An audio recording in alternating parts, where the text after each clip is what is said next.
Magandang umaga. Narito na ang pinakahuli sa lagay na ating panahon ngayong araw ng Tuesday, February 10, 2026.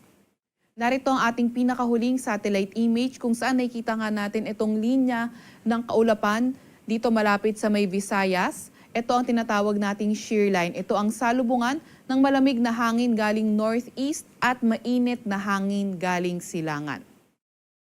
Ito namang northeast monsoon, ito naman yung amihan. So itong shear line, inaasahan nga natin makakaapekto sa Visayas at northeast monsoon makakaapekto sa may Luzon area. Itong shear line ay magdadala ng mga pag-ulan sa malaking bahagi ng Visayas, ilang bahagi din ng Bicol region at maliit na bahagi ng Caraga area. At cloudy skies with rains yung dadalhin naman na pag-ulan ng northeast monsoon sa ilang bahagi ng Luzon. Sa kasulukuyan, wala naman tayong minomonitor na low pressure area or bagyo sa loob or malapit sa ating Philippine Area of Responsibility. Gayunpaman, patuloy nating minomonitor itong cloud cluster sa boundary ng ating Philippine Area of Responsibility. Kaya patuloy tayong mag-antabay sa mga ilalabas na update ng Pag-asa. Para naman sa lagay ng panahon ngayong araw, inaasahan nga natin itong shear line magdadala ng maulap na papawirin, mga kalat-kalat na pag-ulan at mga pulupulong thunderstorm sa Albay, Sorsogon at Masbate. Kaya yung mga inuulan ng mga nakarang araw pa, pinag-iingat sa mga banta ng pagbaha o hindi kaya pagguho ng lupa. Amihan naman o northeast monsoon magdadala ng maulap na papawirin na may mga mahihinang pag-ulan sa may Cagayan Valley, sa may Cordillera Administrative Region, sa may Central Luzon, sa may Quezon, pati na rin sa nalalabing bahagi ng Bicol Region. Mas magandang panahon sa nalalabing bahagi ng Luzon kabilang ng Metro Manila kung saan may mga tsansa lamang tayo ng pulupulong may hinang pag-ulan. Agwat ng temperatura ngayong araw sa Metro Manila ay 21 to 29 degrees Celsius, 13 to 23 degrees Celsius sa may Baguio, 21 to 27 degrees Celsius sa may Tagaytay, 19 to 30 degrees Celsius sa may Lawag, 18 to 24 degrees Celsius sa may Tugigaraw at 23 to 29 degrees Celsius naman sa may Legazpi. Agwat ang temperatura bukas sa Puerto Princesa at Calayan Islands ay 25 to 30 degrees Celsius. Para naman sa lagay ng panahon sa Visayas at Mindanao ngayong araw, nakikita nga natin na ang shear line patuloy na magpapaulan sa lugar ng Visayas pati na rin sa may Dinagat Islands. Kaya muli yung mga inuulan ng mga nakarang araw pa, mag-ingat sa mga banta ng pagbaha o hindi kaya pagguho ng lupa.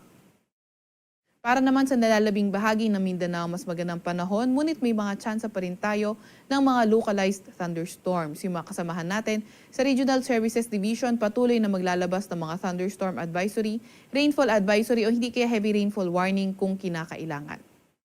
Agwat ang temperatura ngayong araw sa Cebu ay 24 to 28 degrees Celsius, 25 to 28 degrees Celsius sa may Iloilo at 24 to 30 degrees Celsius sa may Tacloban.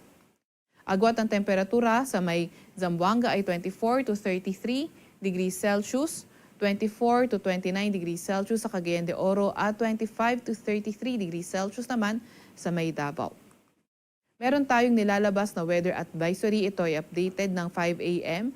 Dito yan sa may Occidental Mindoro, sa may Cebu, sa may Leyte, sa may Biliran, sa may Samar, Eastern Samar, Northern Samar at Sorsogon. So inaasahan nga natin 50 to 100 millimeters ng mga pag-ulan sa mga nabanggit na lugar. Kapag 50 to 100 millimeters yung mga inaasahan natin pag-ulan, posible nga yung pagbaha sa mga areas na urbanized, low-lying at malapit sa river at landslide sa mga highly susceptible areas. Yan ay for today. For tomorrow naman, mas konting areas affected by shear line na aabot sa 50 to 100 millimeters na mga pag-ulan. Yan ay sa may Albay at sa may Sorsogon. 50 to 100 millimeters pa rin na mga pag-ulan. Meron din tayong nilalabas na gale warning. Updated ito ng alas 5 ng umaga. Yan ay sa northern coast ng Quezon, kabilang na ang northern at eastern coast ng Polillo Island sa may Camarines Norte, northern coast ng Camarines Sur sa may Catanduanes, eastern coast ng Albay, eastern coast ng Sorsogon, ang northern at eastern coast ng Northern Samar at ang eastern coast ng Eastern Samar. Kaya lubhang mapanganib sa mga lugar na nabanggit, kaya kung maaari ay huwag munang pumalaot sa mga lugar na iyan. Para naman sa 4-day weather outlook, nakikita nga natin Wednesday to Friday, yung shear line posibleng magdala ng moderate to at times heavy rains sa lugar ng Visayas. Wednesday to Friday. At pagdating ng Sabado, posibleng umangat nga yung axis ng shear line at ito ay magdadala ng moderate to at times heavy rains sa silangang bahagi naman ng Bicol region or silangang bahagi rin ng Southern Luzon. Kaya patuloy pa rin tayo mag-antabay sa mga ilalabas na update ng Pag-asa. Sa Kalakhang, Maynila, ang araw ay sisikat ng 6:22 ng umaga at lulubog mamaya 5:59 ng hapon. Huwag magpapahuli sa update ng Pag-asa. I-follow ang aming X at Facebook account, DOST_Pag-asa at DOST-Pag-asa. Para sa mas detalyadong impormasyon, bisitahin din ang aming website pag-asa.dost.gov.ph at panahon.gov.ph. At yan nga muna ang pinakahuli sa lagay ng ating panahon. Mula sa Weather Forecasting Center ng Pag-asa, Veronica C. Torres, nag-ulat.